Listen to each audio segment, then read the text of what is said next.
Hello, my dear student. In this lecture, I am going to discuss about limit test for heavy metals. We will also discuss principle, reaction, and procedure for this test. Okay. So there are four methods to perform limit test for heavy metals. First one is method A. Second one is method B. Third one is method C, and fourth one is method D. Okay. So there are four methods to identify heavy metals in our sample and to check their limits in our sample. Okay, and that heavy metals are cobalt, tin, manganese, bismuth, lead, antimony, silver, arsenic, etc. These all metals may be present in our sample. Okay, so first, method A are used for the substance give clear colorless solution under specific condition given in monograph. Okay, first we have to prepare a solution of our sample according to monograph, and if that sample in this solution give clear and colorless solution, then we will use method A for limit test. Okay, if it does not give clear and colorless solution, then we will use method B for this substance, means this sample we will use method B. Okay, next one is method C. This is method B. Method B are used for the substance which does not give clear and colorless in this sample solution. If it give clear and colorless, then we will use method A. Okay, next one is method C. Method C are used for the substance which give clear and colorless solution in our sodium hydroxide solution. Okay, first we will prepare sodium hydroxide solution and then we will add our sample, and if this sample give clear and colorless solution, then we will use method C, and if it does not give clear and colorless solution, then we will use method D. Okay, so there are some principles for method A and B. Okay, so these principles are based on, means this method A and method B based on reaction between hydrogen sulfide and heavy metal in acidic medium to produce metal sulfide. Okay, in this method we will identify our metals by using hydrogen sulfide. This hydrogen sulfide react with our sample which having metal, means it will react with metals hydrogen sulfide in presence of acidic medium. Here are acidic medium and this protons is come from that acid. Okay, this hydrogen sulfide react with metal and form metal sulfide and produce brown color PPT. Actually this metal sulfide is having a natural color is black, but due to less PPT and having more solution in our Nessler cylinder, so it is produced brown color. Okay, this means it will show like brown color.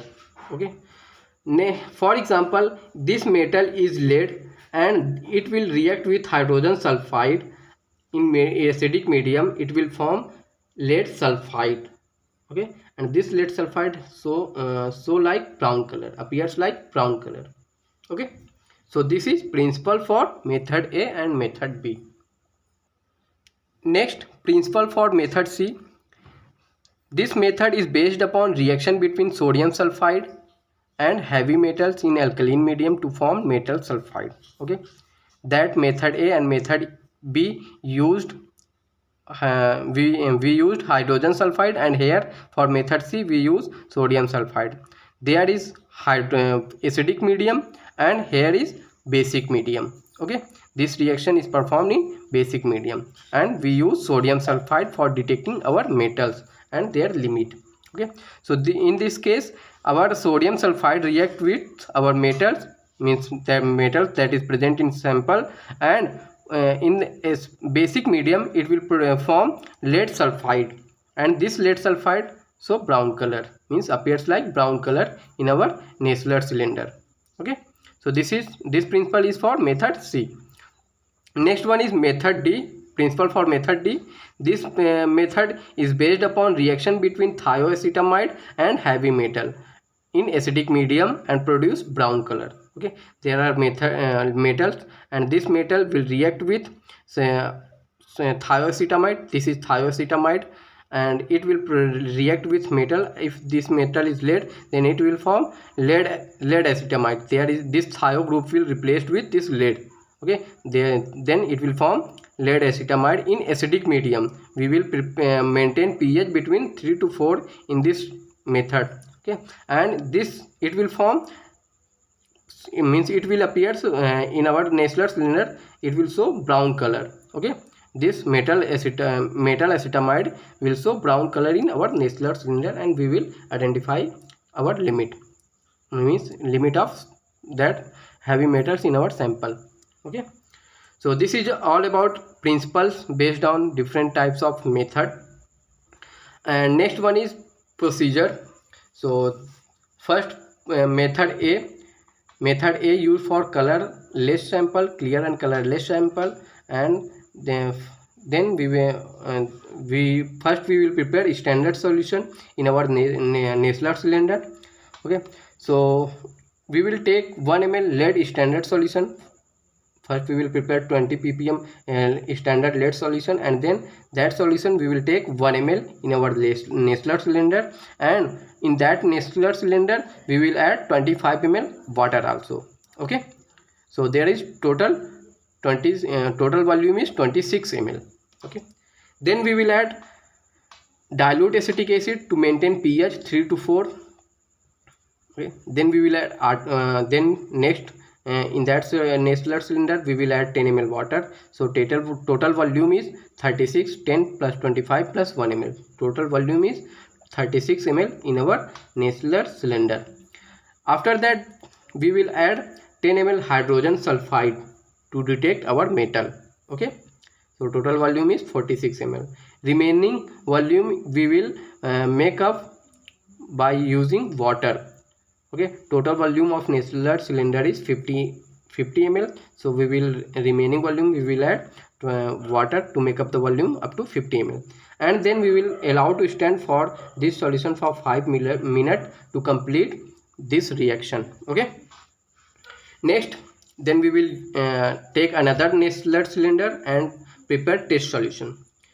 We will dissolve sample with 25 ml of water in Nessler cylinder. Okay, we will take sample and add in Nessler cylinder, and then we will add 25 ml of water in that Nessler cylinder. Okay, then we will maintain pH 3 to 4 by using dilute acetic acid, and then add 10 ml water.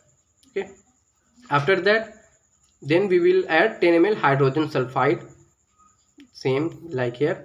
Then we will add water to make up the volume 50 ml and allow to stand for 5 minutes. Okay, so we have two Nessler cylinder. One is for standard solution and second one is for test solution. First one is for standard and second one is for test. Then we will keep this Nessler cylinder in white surface and weave downwards in that Nessler cylinder to identify color intensity. Okay, so there are written that compare both standard and test solution by weaving downwards over white surface. Okay, if color intensity test solution having less, then our test is pass. If color intensity is high then standard solution, then our limit test is fail. Okay, so this is for method A. Next procedure is for method B, for colored substance. Okay, so this substance means this sample show colored substance in that sample, means that solution. So first we will prepare this sample colorless.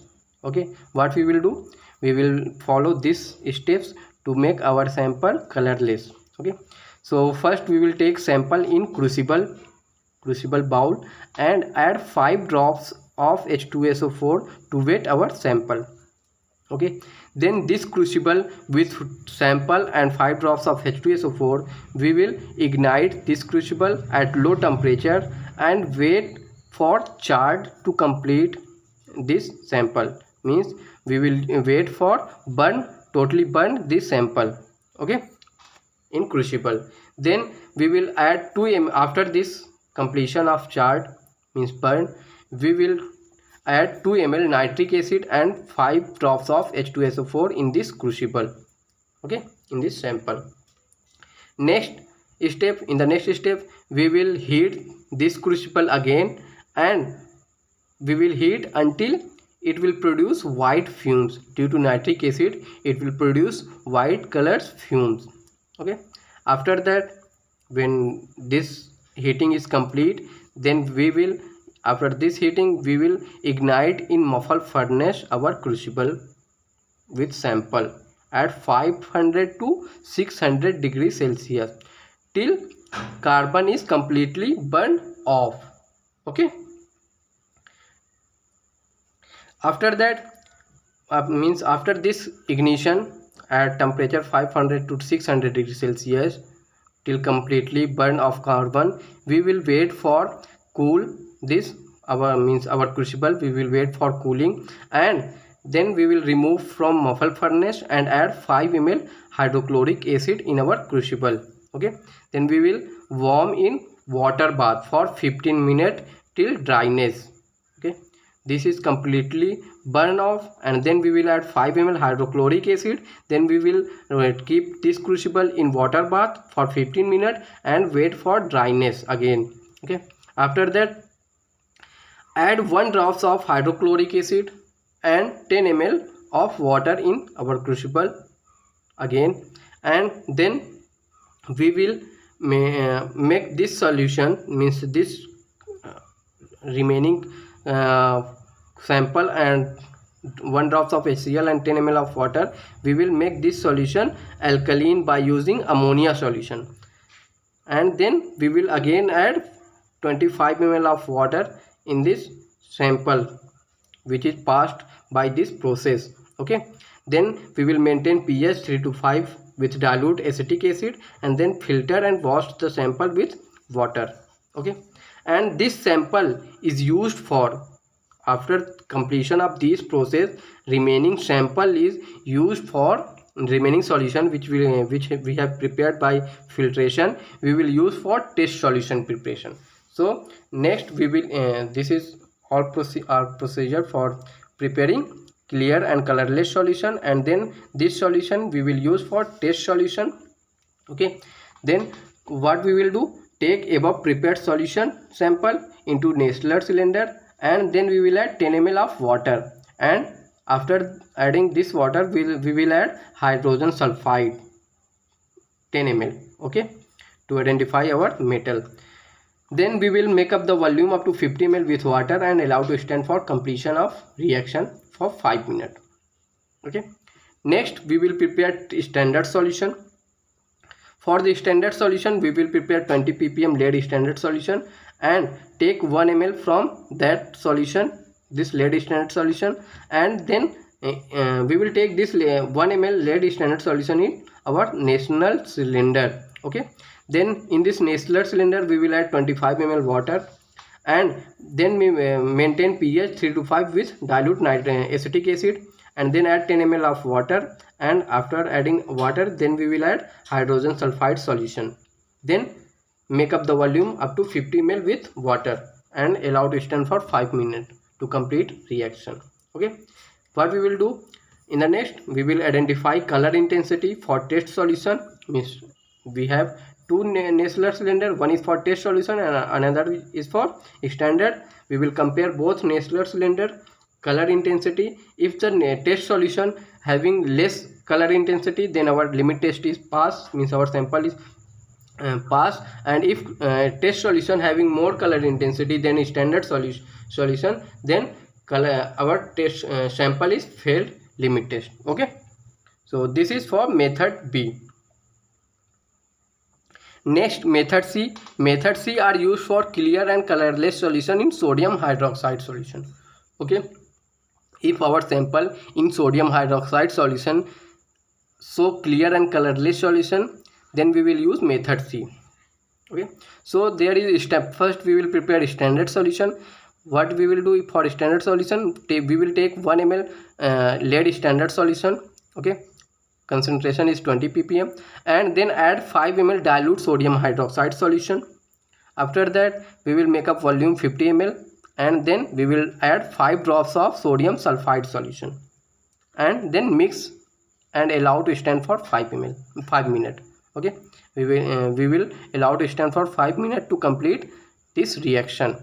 Okay, in the next we will take another Nessler cylinder and prepare for test solution. We will take sample in Nessler cylinder and add 25 ml water, okay, and then add 5 ml dilute sodium hydroxide solution in that Nessler cylinder. Then we will add volume to make up 50 ml, okay, make up the volume up to 50 ml with distilled water. In the next step we will add 5 drops of sodium sulfide, same as here, and mix and allow to stand for 5 minutes. And in the last we will compare both standard solution and test solution and to check color intensity. If a test solution having less color intensity than a standard solution, then our sample will pass this limit test. If having more color intensity, if this test solution having more color intensity than this standard solution, then it will fail this limit test. Okay, and in the last we will use method D. This is method D. Method D are used for colored solution, means colored sample, which we will prepare sodium hydroxide solution. If this sample produce colored in that sodium hydroxide solution, then we will use method D. So first we will prepare standard solution. We will take 2 ml lead standard solution, 20 ppm, and add water up to 25 ml, and then we will add dilute acetic acid and ammonia chloride, means we will use for maintaining pH this both chemical, acetic acid and ammonia solution. This is base and this is acid to, and we will maintain pH between 3 to 4. In the next step we will add 10 ml water, and then we will use 2 ml acetate buffer, and this acetate buffer having pH 3.5. okay, we will use 2 ml acetate buffer. Then in the next we will add 1 ml thiacetamide. This thiacetamide is used for method D. We have studied in principle for method D. Okay, we use thiacetamide to detect this metal which is present in our sample. Okay, we will add 1.2 ml thiacetamide solution, and in the next we will make up the volume up to 50 ml with water and allow to stand for 5 minutes to complete this reaction. Okay, next we will prepare test solution. We will add sample with 25 ml water in our Nessler cylinder, and then maintain pH 3 to 4 with dilute acetic acid and ammonia solution. Okay, and then add 10 ml water and 2 ml of 3.5 pH acetate buffer. Okay, and in the next add 1.2 ml thiacetamide solution to detect our sample impurities and metals. Okay, we will use thiacetamide 1.2 ml. In the last we will make up the volume up to 50 ml and allow to stand for 5 minutes to complete reaction. And we will then we have 2 Nessler cylinder, one is for standard and another one is for test. Then we will compare color intensity. If color intensity test solution having low color intensity in our test solution, then our test is pass, and if having higher color intensity than standard solution, then our test is fail. Okay, so this is all about limit test for heavy metal. There are 4 methods: method A, method B, method C, and method D. Okay, and method A and method B we will prepare first solution according to IP monograph, and if solution produce clear and colorless solution, then we will use method A, and if it produce colored solution, then we will use method D and method B. And method C and method D we will prepare sodium hydroxide solution and then add our sample. If this sample will produce clear and colorless solution, then we will use method C, and if it produce colored solution, then we will use method D. Okay, so this is all about limit test of heavy metal. If you want to download PDF of this topic, you can download from description box. Okay, so thank you for watching.